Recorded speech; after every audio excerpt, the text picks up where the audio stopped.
Shyju king आज फिर अपनी बेटी को समझाने की नाकाम कोशिश करने आए थे। शाफांग के साथ साथ क्वीन भी रोज रोज की वही शादी की बातों से परेशान हो रही थी। चंगेन और जनरल पे कुछ अपनी सीक्रेट बातों को डिस्कस करने बाहर नॉर्मल कपड़ों में टहलते हुए एक टी एंड बार कॉर्नर के पास आ जाते हैं और यहाँ हम मिलते हैं माइलो से, जो इस टी एंड बार कॉर्नर की ओनर है। वो जनरल पे को अच्छे से जानती थी क्योंकि जनरल पे यहाँ पर अक्सर आते रहते थे। हे पे, जनरल पे, मैं पीने नहीं आया हूँ यहाँ। कोई नहीं, चाय तो पी सकते हो, चलो चलो ना अंदर, छोड़ो मुझे। माइलो दांची से भेजे कई जासूस थी जो ली डायनेस्टी से रिलेटेड हर इंफॉर्मेशन दांची तक पहुँचाने का काम करती थी, इसलिए वो इनकी बातों में बड़ा इंटरेस्ट ले रही थी। यहाँ से जब चंगिन वापस प्रोटेक्शन मेंशन में आता है तो उसे उसका इंतजार करती न्यू जिम्मेदारी का पता चलता है। काउशिन उसे वार्न करते हैं कि किंग टाइडार के कैंप की लोकेशन जानना इतना आसान नहीं है, वो बड़े खतरे में भी पड़ सकता है। एक बार उन्हें इसके बारे में सोच लेना चाहिए। चंगिन हैरान था कि काउशिन को क्या हो गया, इसके तो बड़े अच्छे संबंध थे दांचियों से। जब वो ये देखता है कि काउशिन ने भी मान लिया है कि उसके भाई को दांचियों ने ही मारा है, तो उसका भरोसा और मजबूत हो जाता है कि दांची ही उसके भाई की कातिल है और वो इस मिशन के लिए तैयार हो जाता है। दांची तक उनके इस मिशन की खबर ना पहुंची, इसलिए काउशिन दांची के हर एक पॉसिबल स्पाई को जान से मार देने का आदेश सुना देता है और रातों रात दांचियों के स्पाइस के साथ निर्दोष दांची के निवासियों को भी मौत के घाट उतार दिया जाता है और इसी का शिकार माइलो के ग्रैंडफादर भी बनते हैं। वो किसी तरह माइलो को उनके चंगुल से जिंदा बचाने में कामयाब हो जाते हैं। माइलो भाग तो रही थी पर उन सैनिकों की संख्या इतनी ज्यादा थी कि वो उनकी नजरों से ज्यादा देर तक बच नहीं सकती थी। चारों तरफ सैनिकों का घेरा था और उन्हीं के बीच से किसी के कदम माइलो की तरफ ही बढ़ रहे थे। जब वो कदम बिल्कुल करीब आ जाते हैं तो माइलो उस पर्सन को अपने खंजर के निशाने पर ले लेती है और रोशनी में हम देखते हैं कि वो जनरल पे थे और माइलो उसे खंजर दिखाकर जान से मारने की धमकी दे रही थी अगर उसने कोई शोर किया तो। जनरल पे उन सैनिकों को इशारा करते हैं कि यहाँ पर उसके अलावा कोई नहीं है और उन सैनिकों के वहाँ से जाने के बाद एक मूव में ही जनरल पे उसके खंजर से आजाद हो जाते हैं। पर माइलो को नुकसान पहुँचाने की जगह वो उसे सोने के सिक्कों का बैग देकर यहाँ से ली डायनेस्टी चले जाने का सुझाव देता है जहाँ वो सेफ रह सकती है। माइलो जनरल पे के सामने झुककर अपना आभार प्रकट करती है और अपने रास्ते की ओर बढ़ जाती है। गुजियान से कोई हेल्प ना मिलने के बाद शाफांग खुद से ही आइडिया निकालती है। उसने मार्केट से एक धूप बत्ती मंगवाई थी जो दावा करती है कि जो भी इसे स्मेल करेगा वो कुछ टाइम के लिए बेहोश हो जाता है। वो रूम में बाहर गेट पर तैनात गार्ड्स को बुलाती है और पॉइंट करती है कि इस जगह से बहुत स्मेल आ रही है और जब वो दो गार्ड्स उस धूप बत्ती को स्मेल करते हैं बेहोश होकर गिर जाते हैं और शाफांग आदू के साथ वहाँ से निकल लेती है। अब ये दोनों गार्ड्स बेहोश हो गए थे, ऐसा लग रहा था, पर रियल में वो बेहोश नहीं हुए थे, बेहोश होने का नाटक कर रहे थे। एटलीस्ट इसी बहाने उन्हें इतने समय बाद अच्छे से सोने को तो मिल रहा है। चंगेन के इस न्यू मिशन की जानकारी छाई मुंह तक पहुंच गई थी। ताजी जो एक खाना बदोश की जिंदगी जीते हैं बिना कोई परमानेंट जगह के, वो कुछ समय के अंतराल में बहुत ही खतरनाक जगहों पर अपना कैंप लगाया करते हैं जिसकी लोकेशन जाना नामुमकिन है। इसलिए ये मिशन चंगेन के लिए बहुत मुश्किल होने वाला था। छाईमो को एहसास था कि प्रिंस श्वानडे जानबूझकर चंगेन को ऐसे मुश्किल काम के लिए भेज रहे हैं। छाईमो गुजियान को चंगेन के इस मिशन में पूरा साथ देने को कहते हैं, उसे प्रोटेक्ट करके रखने का भी ऑर्डर देते हैं क्योंकि अगर ये अचीवमेंट चंगेन ने पा ली तो वो ली डायनेस्टी का क्राउन प्रिंस बनने के लिए एक एलिजिबल कैंडिडेट साबित हो सकता है। छाईमो को चंगेन को किंग टाइडार के कैंप तक पहुंचाने का सबसे आसान तरीका एक ही दिख रहा था और वो तरीका था खुद किंग टाइडार की ग्रैंड डॉटर प्रिंसेस शाफांग। गुजियान शाफांग को इन सब में घसीटने के लिए साफ मना कर देता है। वो शाफांग को इस तरह अपने मिशन में यूज नहीं कर सकता, लेकिन छाईमो ने डिसीजन ले लिया था कि गुजियान चाहे या ना चाहे उसे ये करना ही होगा। उसे शाफांग को चंगेन से मिलाना होगा जिससे वो शाफांग के सहारे किंग टाइडार के कैंप तक पहुंच सके। हर इंसान की अपनी किस्मत होती है, जैसे कोचियान की किस्मत है बदले के बोझ के साथ जिंदगी जीना। चाहे ये बोझ कितना भी थकाने या दर्द देने वाला हो, उससे ये बोझ कैरी करना ही पड़ेगा और इसके लिए उसे अपनी फीलिंग्स की कुर्बानी देनी पड़ेगी। एक तरफ कोचियान की फीलिंग्स थी शाओफांग के लिए और एक तरफ वो दर्दनाक यादें थी जिसमें उसने अपनी आंखों से अपनी फैमिली को जानवरों की तरह मरते हुए देखा था और चाइमो ने अपनी जान को दांव पर लगाकर उसे उस दिन बचाया था। उस दिन जो उसे एक नई जिंदगी मिली थी, शायद इसलिए कि वो अपनी फैमिली के साथ हुए अन्याय का बदला ले सके। और इसी थॉट के साथ कोचियान ने शाओफांग और मिशन के बीच अपने मिशन को चुन लिया था। कोचियान खुद शाओफांग से मिलने का सोच ही रहा था कि शाओफांग उसे विशल एरो के थ्रू मिलने को बुला लेती है। शाओफांग एक्साइटेड थी कोचियान को उस आइडिया के बारे में बताने के लिए जिससे उसको शादी के इस झंझट से छुट्टी मिल जाएगी। आइडिया ये था कि अगर वो ऑलरेडी किसी और के साथ एंगेज्ड हो जाए तो उसे ली डायनेस्टी के क्राउन प्रिंस से शादी नहीं करनी पड़ेगी। शर्माते और हिचकिचाते हुए वो गुजियान से कहती है, मैं चाहती हूँ कि तुम मुझसे एंगेज्ड हो जाओ। गुजियान के ठंडे एक्सप्रेशन को देखकर वो क्लियर करती है, अब गलत मत समझना, मैं रियल एंगेजमेंट की बात नहीं कर रही हूँ, सिर्फ फादर के सामने दिखावा करना है। ठीक है शिफो। गुजियान का जवाब हाजिर था, नहीं। शाओफांग हर्ट हो जाती है कि वो क्या इतनी बुरी है कि उसके शिफो उससे दिखावे के लिए भी एंगेजमेंट करने से कतरा रहे हैं। गुजियान के पास कोई जवाब नहीं था, पर शाओफांग लगातार उसे बोलने के लिए फोर्स करती जा रही थी। शिफो, तुमने कहा था तुम मेरी हर बात मानोगे, मैं तो तुम पर पूरा भरोसा करती हूँ, पर तुम्हारा क्या, तुम भी बिल्कुल मेरे फादर जैसे हो। गुजियान अभी भी कुछ बोल तो नहीं पाता, पर वो रूठी हुई शाओफांग को झट से गले से लगा लेता है। गुजियान का दिल उससे कहना चाहता था, शाओफांग, मैं तुम्हारे लायक नहीं हूँ। मेरे जैसा इंसान जो नफरत से भरा हुआ है, वो तुम्हारे जैसे साफ दिल और खुश रहने वाले पर्सन को डिजर्व नहीं करता है। मैं अपनी नफरत और बदले की आग से भरी जिंदगी में तुम्हें लाके तुम्हारी हंसती खिलती जिंदगी को जलाना नहीं चाहता हूँ। गुजियान उसे बताता है कि आज वो उसे एक ऐसे पर्सन से मिलाएगा जो दुनिया में सबसे बेस्ट है और उसकी जगह वो उसकी इस झूठे एंगेजमेंट में मदद जरूर करेगा।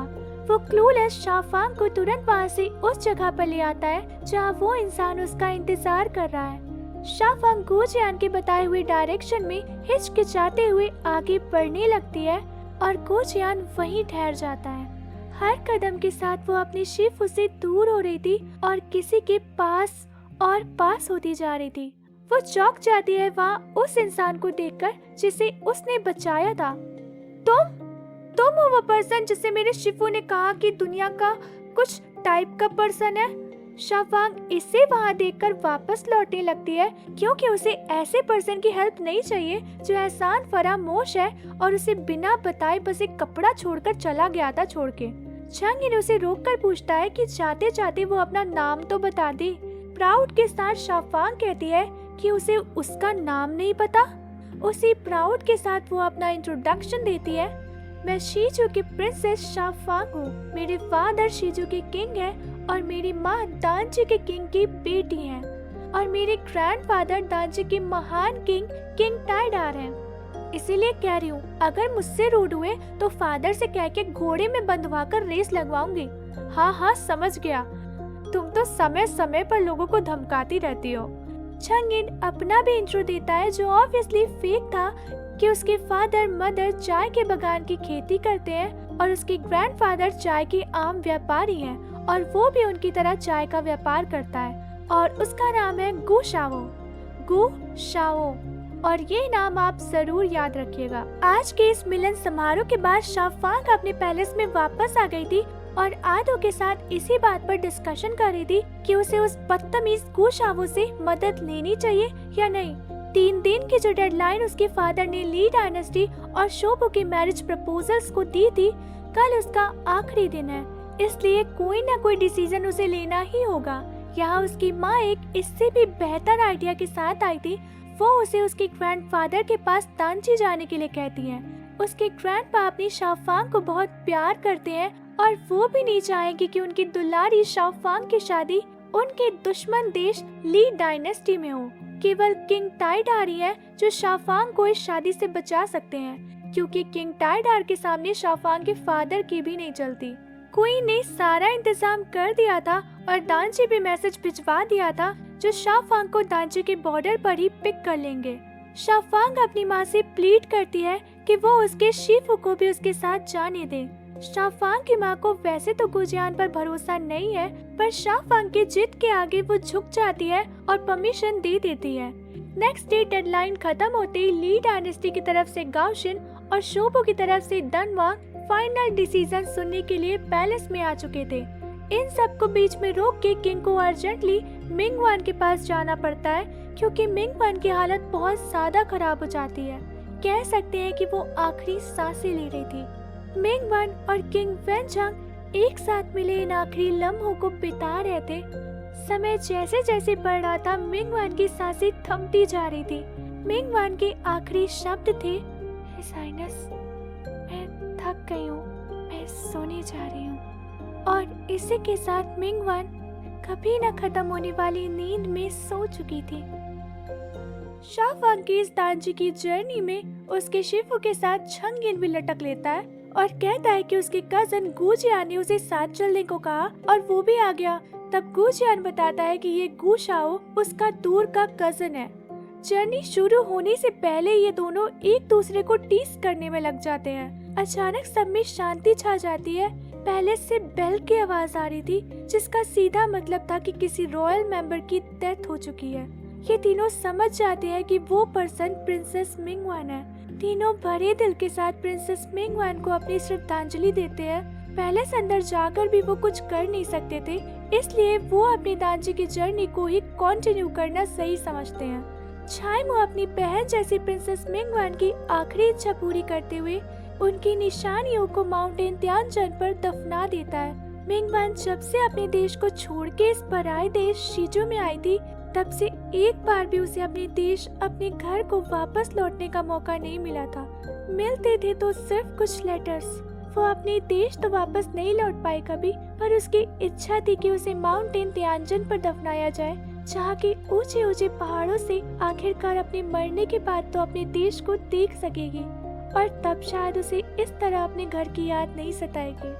प्रिंसेस मिंगवान की मौत के बाद शूजू के ट्रेडिशन को फॉलो करते हुए 49 डेज का शोक मनाने का ऐलान किया जाता है, और ऐसे समय में शादी जैसा शुभ काम शुरू नहीं किया जा सकता, इसलिए ली डायनेस्टी और शोबो के मैरिज प्रपोजल्स का डिसीजन भी 49 डेज के लिए पोस्टपोन कर दिया जाता है। किंग वेनझांग शाफांग से बहुत नाराज थे कि जिस प्रिंसेस मिंगवान ने उसे अपनी बेटी की तरह प्यार दिया, वो बेटी आज ऐसे समय में यहाँ होने के बजाय यहाँ से भागने में लगी हुई है। शाफांग पहले से तो दूर आ गई थी, पर मिंगवान की मौत का उस पर गहरा असर हुआ था। गुजियान कहता है कि प्रिंसेस मिंगवान ने अपनी खुशियों को बेचकर 2 देशों की खुशियाँ और शांति खरीदी थी। वो एक महान औरत है। शाफांग के विचार थोड़े अलग थे। उसे लगता है कि प्रिंसेस मिंगवान ने अपनी खुशियों को दांव पर लगाकर जो महानता दिखाई, उस महानता के बदले में उन्हें क्या मिला? सिर्फ अकेलापन। शाफांग दूसरी मिंगवान नहीं बनना चाहती है। वो उन्हीं लोगों के बीच रहना चाहती है जो उसके अपने हो, जिनके बीच वो बड़ी हुई है। एक आजाद खुशहाल जिंदगी उसकी इकलौती इच्छा है। वो इतनी हिम्मती नहीं है कि वो 2 देशों की खुशियों के लिए अपनी खुशियाँ कुर्बान कर दे।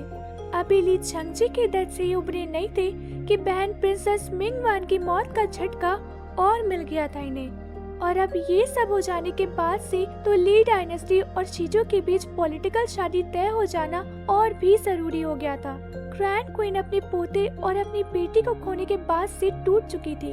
उनकी नजर में तो शीजो एक अपशगुनी जगह बन गई थी, जिसने पहले उसके पोते ली छंगजे को छीन लिया और बाद में उसकी बेटी को।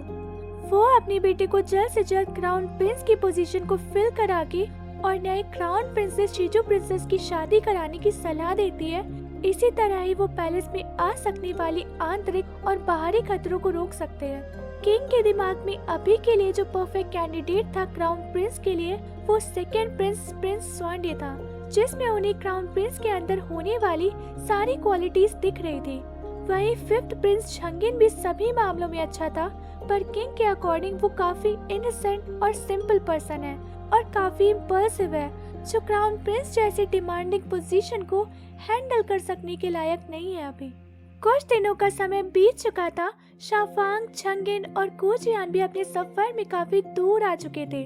चंगिन जब नोटिस करता है कि शाफांग की आंखें पूरे रास्ते पर कुजियान पर ही टिकी हुई थी, वो शाफांग को एडवाइस करता है कि अगर वो उसके कजिन को इतना पसंद करती है तो जाके डायरेक्ट बोल दे, नहीं बोलेगी तो सच में वो हाथ से निकल जाएगा। शाफांग कहती है कि उसे एक बार जानना है कि क्या शिफू भी उसे पसंद करते हैं। चंगिन मदद करने का हाथ बढ़ाता है कि वो ये जानने में उसकी हेल्प करेगा, पर बदले में वो उसे दांजी किंग के कैंप तक ले जाए। उसने सुना है कि वहाँ बहुत तरह के कीमती खजाने हैं जिसे वो देखना चाहता है। दांजी किंग के कैंप तक ले जाने की बात पर वो साफ मना कर देती है, पर ये वादा वो जरूर करती है कि वो उसके लिए वहाँ से कीमती खजाने जरूर ले आएगी। चंगिन मदद का नाटक करते हुए उसे कुजियान के सामने प्यार से खिलाने को कहता है, उसे जलाने के लिए। अटपटा तो था ऐसा करना, पर शाफांग भी उसकी बात मानकर ऐसा करने लगती है। कुजियान उसकी तरफ बड़े ध्यान से देख रहा था, पर जब वो दोनों उसकी तरफ देखते हैं तो वो मुंह फेर कर एकदम नॉर्मल एक्ट करने लगता है। इससे शाफांग को पता चल जाता है कि ये गु शाओ मदद नहीं, बस उसकी टांग खींच रहा है। कुजियान चंगिन को एकांत में ले जाके उसकी क्लास लगाता है कि वो जिस काम के लिए यहाँ आया है वही करे। उसे शाफांग का भरोसा जीतना है, पर ऐसा करते समय वो अपनी लिमिट को याद रखे। शाफांग कुजियान के मन की बात जानने की कई कोशिशें करने के बाद सीधे कुजियान से डायरेक्ट ये बात पूछने आ जाती है।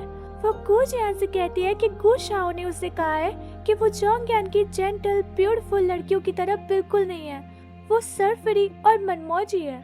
कुजियान कहता है कि उसका कहना बिल्कुल गलत है, वो ऐसी नहीं है, उसकी बातों को दिल पर मत लेना।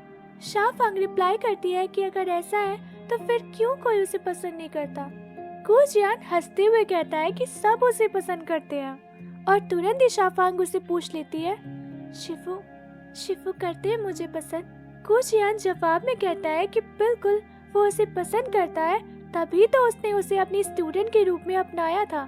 शाफांग उसे करेक्ट करती है कि उसका मतलब इस वाली पसंद का नहीं है, वो दूसरी वाली पसंद के बारे में बात कर रही है। बहुत ही मुश्किल से खुद की फीलिंग्स को बाहर आने से रोकते हुए कुजियान उससे कहता है कि जिस दूसरी तरह की पसंद के बारे में वो बात कर रही है, ऐसी पसंद की उसके दिल में कोई जगह नहीं है। शाफांग आंखों में आंसू और होठों पर हंसी के साथ इस रिजेक्शन पर रिएक्ट करती है। हाँ, मैं तो टीज कर रही थी तुम्हें। वो कुशाओ ने कहा कि तुम बिल्कुल रोमांटिक नहीं हो, बस यही चेक करने आई थी, और देखो वो एकदम सही था। अब परेशान नहीं करूंगी शिफू तुम्हें। जनरल पे को गश्त लगाते वक्त दांजी का एक योद्धा जिसका नाम बातुर है मिल जाता है, जिसकी उसे खबर मिली थी कि ये आए दिनों बॉर्डर की सिटीज पर हमले और लूटपाट जैसे कामों में शामिल रहता है।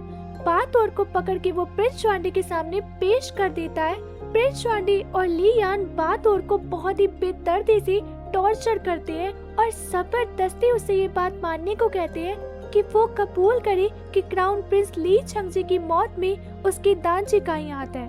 बातुर इन गलत इल्जामों को मानने से साफ इनकार कर देता है, चाहे उसे मार भी दिया जाए। बातुर ने कबूल नहीं किया था, फिर भी प्रिंस श्वांडी ली डायनेस्टी तक ये खबर पहुंचवाते हैं कि उन्हें दांजी का एक सिपाही मिला है जिसने खुद कबूला है कि वो दांजी की तरफ से उस दिन ली छंगजी को जान से मारने के काम में शामिल था, और प्रूफ के लिए उन्हें बातुर को जिंदा ली डायनेस्टी किंग तक भिजवाना पड़ता है, जो फाइनल डिसीजन लेंगे।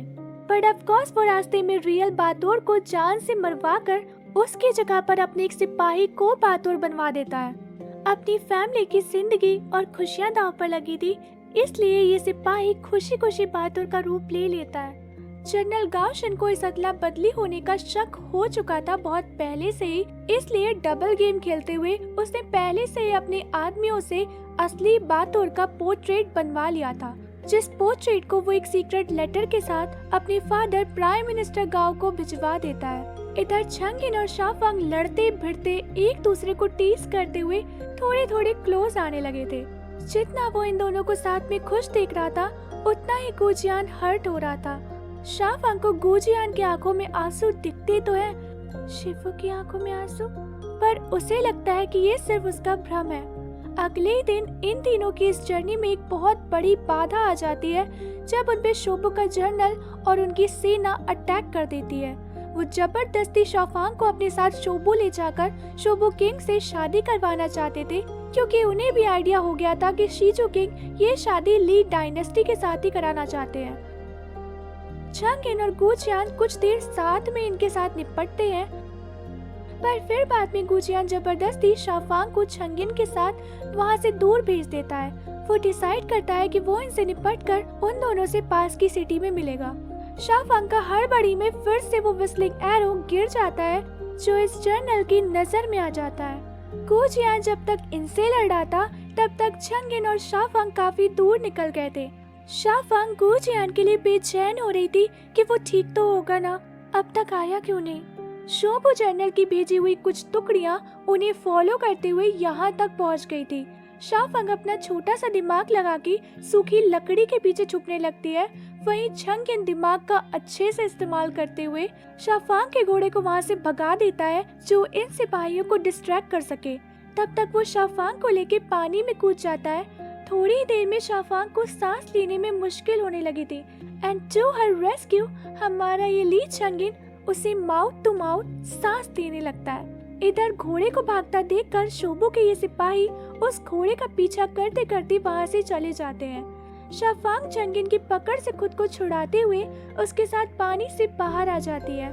शाओफांग की लाइफ का ये पहला किस था जिस पर चंगिन ने अपना हक जमा लिया। शाओफांग बहुत गुस्सा करती है उस पर कि वो ऐसी हरकत कैसे कर सकता है उसके साथ। चंगिन भी अपनी सफाई दे रहा था कि उसे कोई शौक नहीं है उसे किस करने का, वो बस उसे सांस देके डूबने से बचा रहा था। अब दोनों ने लड़ाई जितनी भी करनी हो, फिलहाल तो उन्हें साथ ही रहना पड़ेगा जब तक गुचियान उनसे वापस नहीं मिल जाता। शाओफांग के पैलेस से मिसिंग होने के बाद भी क्वीन एकदम टेंशन फ्री थी। ये देखकर शाओफांग के फादर को उस पर शक होने लगा था कि शाओफांग भागकर कहाँ गई है। क्वीन को इस बारे में पता है। डायरेक्ट पूछने पर क्वीन मान लेती है कि उसने ही शाओफांग को दानची अपने फादर के पास भेजा है, इस ली डायनेस्टी के साथ होने वाली शादी से बचाने के लिए। शाओफांग के फादर उन पर टूट पड़ते हैं कि वो ऐसे समय में इतनी बड़ी गलती कैसे कर सकती है, जबकि वो अच्छे से जानती है कि दानची और ली डायनेस्टी के बीच कितनी बड़ी दुश्मनी है, कितने युद्ध हुए हैं उनके बीच। वो क्वीन को चेतावनी देते हैं कि अगर शाओफांग वापस नहीं आई दानची से, तो हो सकता है कि उसका ये डिसीजन कोई बहुत बड़ा तूफान ला सकता है शीजू और दानची के लिए। चंगिन और शाओफांग एक सिटी तक पहुंच गए थे, पर वो इतनी जल्दी में भागे थे अपने काफिले से कि उनके पास अभी बिल्कुल पैसे नहीं थे किसी शेल्टर हाउस को रेंट पर लेने के लिए। लेकिन शाओफांग कॉन्फिडेंट थी कि वो शीजू की प्रिंसेस है, उसे कौन नहीं देगा शेल्टर हाउस रहने को। पर यही शाओफांग का शीजू प्रिंसेस होना ही सबसे बड़ा ऑब्स्टिकल बन गया था। उसके पोर्ट्रेट उसके फादर के ऑर्डर पर हर सिटीज की तरह यहाँ पर भी हर जगह पर लगे हुए थे, जिस पर शाओफांग को ढूंढ कर लाने वाले को 100 सोने के सिक्के देने का इनाम देने का ऐलान किया गया था। शाओफांग को प्रॉब्लम उसके पोर्ट्रेट लगे होने से नहीं थी, उसे तो प्रॉब्लम थी इनाम की रकम से। हाँ, मैं सिर्फ 100 सोने के सिक्कों की कीमत रखती हूँ, 1000 सिक्के तो होने चाहिए थे। नहीं, इसके अलावा 100 एकड़ जमीन, लाखों भेड़ बकरियां, इतना तो देना था। फादर कहते हैं मैं सबसे लाडली हूँ उनकी, और इस लाडली के लिए इतना छोटा इनाम। कंजूस, पूरे कंजूस। इन दोनों को एक साफ सुथरा शेल्टर हाउस तो नहीं मिला था, पर एक टूटी फूटी झोपड़ी मिल गई थी आज रात काटने के लिए। चंगिन को अपने गीले कपड़ों को सुखाते समय रियलाइज होता है कि उसकी माँ की निशानी अब उसके पास नहीं है। चंगिन उसे पागलों की तरह आजू बाजू में ढूंढने लगता है, और इसी समय शाओफांग उसे कोई जेड का पेंडेंट ढूंढते हुए देखकर कहने लगती है कि एक जेड पेंडेंट ही तो है। दानची पहुंच के वो अपने ग्रैंडपा से उसे कई सारे पेंडेंट दिलवा देगी। और बस चंगिन का गुस्सा फूट पड़ता है कि उसे क्या लगता है कि वो प्रिंसेस शाओफांग है तो वो कुछ भी खरीद सकती है, पर वो उसका वो जेड पेंडेंट नहीं खरीद सकती। तुम गुस्सा क्यों हो रहे हो? मैंने थोड़ी खोया उसे। हुआ तो तुम्हारी वजह से ही है ना, शोबो के सिपाही तुम्हारे पीछे आए थे ना। वो चंगिन अपने गुस्से का स्टॉक खत्म करके अभी शांत हो जाता है। शाओफांग ध्यान से सोचती है तो उसे ध्यान आ जाता है कि वो जब चंगिन से खुद को छुड़ा रही थी तब उसके पास से उसने पेंडेंट जैसा कुछ गिरते हुए देखा था। सुबह होते ही वो उसी जगह पर आ गई थी। वो पूरे इंतजाम के साथ आई थी। उसने खुद को रस्सी से और रस्सी को पेड़ से बांधा हुआ था। वो डुबकी लगाती है और 4-5 बार ये प्रोसेस दोहराते हुए उस पेंडेंट को आखिरकार पा ही लेती है। मगर अब तक उसके मुंह में पानी काफी चला गया था और वो अब डूबने लगी थी।